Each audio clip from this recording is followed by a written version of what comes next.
Hi guys, welcome back to the Welsh Political Explainers YouTube channel. My name is Lewis and I'm currently a final fourth year university student studying politics at Cardiff University. I started the channel because I felt there was an extreme lack of online content relating to Welsh politics, Welsh history and Welsh geography, and so I wanted to change that just a little. So that's the main reason as to why I made the channel. In this video, I wanted to look at something a bit different, with that being the last person who can be considered the last true Prince of Wales, with that being Llywelyn ap Gruffudd. I think he's a very captivating individual and someone who is very much underrepresented given his significance in Welsh history. So in this video, I wanted to take a look at the person who can really be considered the last ruler of what could be considered an independent Wales. So Llywelyn ap Gruffudd, also known as Llywelyn the Last, was born in 1223 and died in 1283 at the age of 60. He was the grandson of Llywelyn the Great and was the last natively born Prince of Wales after the whole of Wales was conquered by King Edward I of England between 1277 and 1283. He ruled much of Wales as a Prince of Wales from 1246. His grandfather, Llywelyn the Great, was the King of Gwynedd, which was an influential principality in North Wales, and under his stewardship it came to dominate much of the rest of Wales for 45 years until his death in 1240. Furthermore, Llywelyn the Last was the only Welsh ruler to be officially recognised by the Kingdom of England as the Prince of Wales. However, within a year of the death of Llywelyn the Last, the whole of Wales had actually fallen to under English rule. The history involved with the title Prince of Wales is somewhat complicated, although I thought it would be really important to take a look at, given that this term is very important to this period in Welsh history. Some historians often cite Llywelyn the Great as the first true Prince of Wales, given his historic domination of medieval Wales and his unification of large parts of the country. However, so this would have made him the first person to officially bear the title Prince of Wales. However, this would be untrue, and Llywelyn the Great was actually only ever officially known as the Prince of Gwynedd rather than anything else. Llywelyn the Great's son, Dafydd ap Llywelyn, was the first person to officially proclaim himself with the title Prince of Wales. Dafydd declared himself with the title in an act of defiance and war against King Henry III of England in 1244. Dafydd was the first native Welsh ruler to adopt the title for himself, as prior to this, Wales had remained a largely fragmented place prior to Llywelyn the Great expanding Gwyneth's holdings into large parts of South Wales, which until that point had largely remained under English overlordship, being known as the Welsh Marches. It's very important to emphasise how fragmented the whole of Wales had been until Llywelyn the Great expanded Gwyneth's holdings into large parts of South Wales. So the title King of Wales, or even a unified Welsh kingdom, had not really been something which had existed prior to Llywelyn expanding Gwyneth's holdings. Wales had largely been a collection of small kingdoms, principalities and fiefdoms. However, the commonality between these different shared areas would be the use of the Welsh language. So the Welsh language sort of developed a sense of commonality among the different areas in Wales, despite their fragmentation. And it's really important that the use of the Welsh language differentiated Wales in this period from England, as without the Welsh language, perhaps Wales and its different fragmented pieces could have been considered different parts of England. However, given the fact that the Welsh language was the most widely spoken, it differentiated Wales from England in this sense at the time.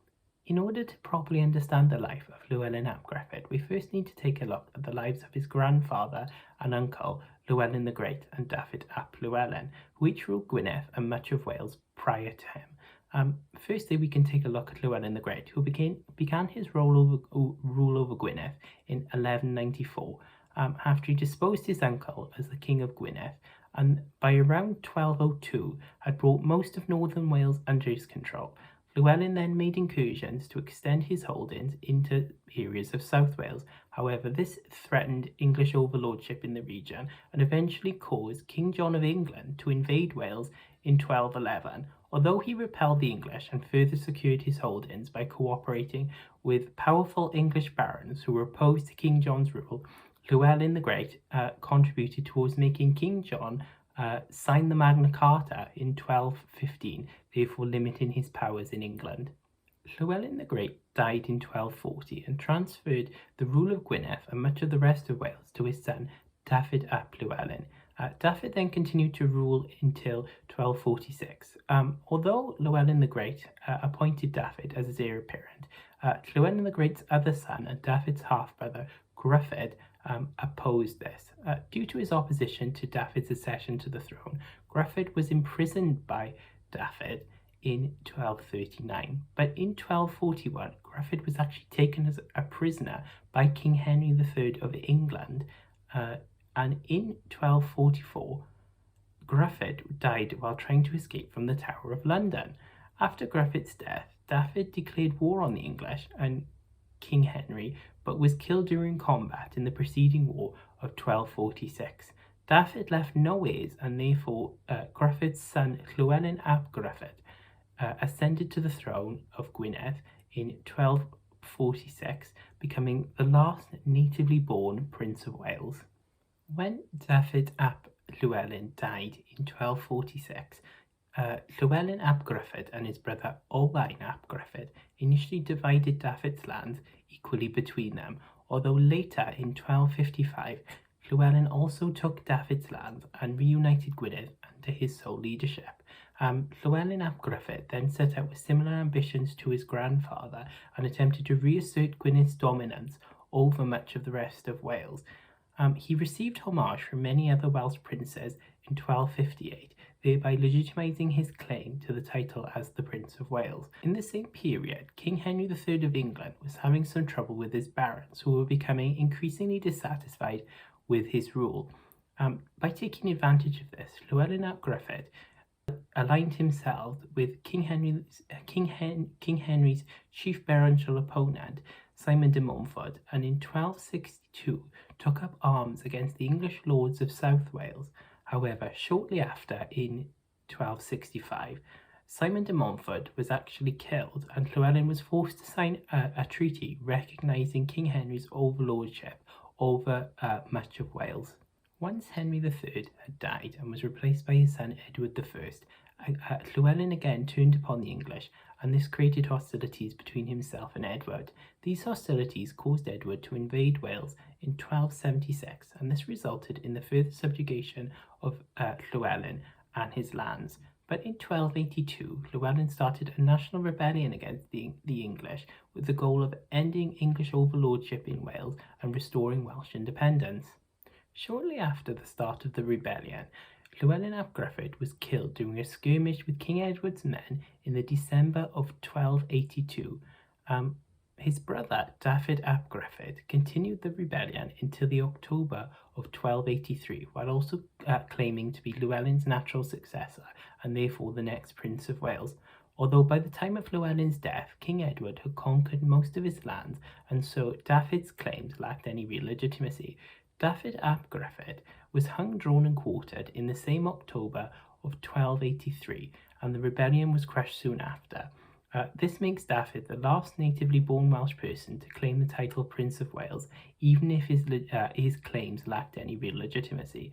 Therefore, this makes Llywelyn ap Gruffudd the last person to rule what could have been described as an independent Wales, and the last natively born Welsh person to hold the title Prince of Wales without dispute from the English monarchy. After Llywelyn and Dafydd's defeat by Edward I, the King of England then bestowed upon his son Edward II of England the title Prince of Wales.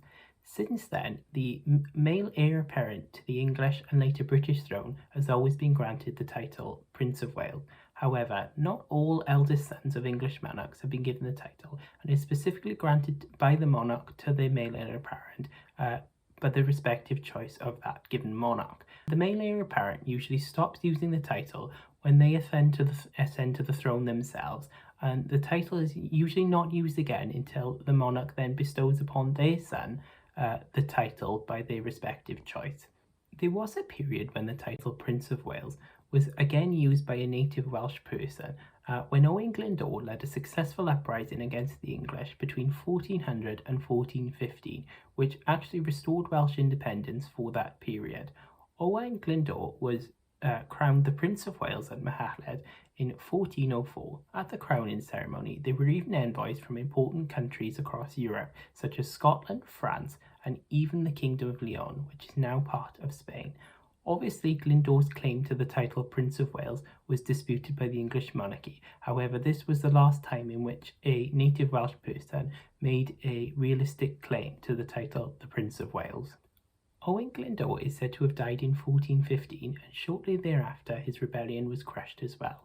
English rule was restored to Wales, and so after this, as previously stated, no natively born Welsh person ever made a realistic claim to the title Prince of Wales, and it has always since been reserved for the English and later British male heir apparent. That covers pretty much everything I wanted to talk about in this video. I thought it was a really important video to make, given how underrepresented Llywelyn ap Gruffudd is in Welsh history, despite how significant he is to Welsh history, given that he was the last ruler of what could have been considered an independent Wales prior to Owen Glyndwr's uprising in the 15th century. Hopefully you learned something about Llywelyn ap Gruffudd that you weren't aware of already, or even found him as interesting as I do. Hopefully the video helped you learn something about Welsh history that you may not have learned already, and you found it as useful as I certainly think I have. I really think that Welsh history is really underrepresented across society in Wales and across the UK more generally. So I hope this video goes some way in furthering my goal of sort of broadening awareness of Welsh history, as I think it's something that I'm really passionate about and something that I think is really underrepresented. Thank you so much for watching the video. If you made it to this point, I really appreciate it. If you found the video useful or interesting, please share it with another curious friend. I would really appreciate it. Please subscribe to the channel because it'll make sure that you don't miss the next video whenever I get around to uploading it. New videos are uploaded every Wednesday. Hopefully you learned something about Welsh history that you weren't aware of already. If you're interested in keeping up with me, then give me a follow over on Twitter at Welsh Explainers, or there's also an Instagram for the channel at Welsh Political Explainers. Hopefully you have a good rest of your day. Thank you very much. Bye.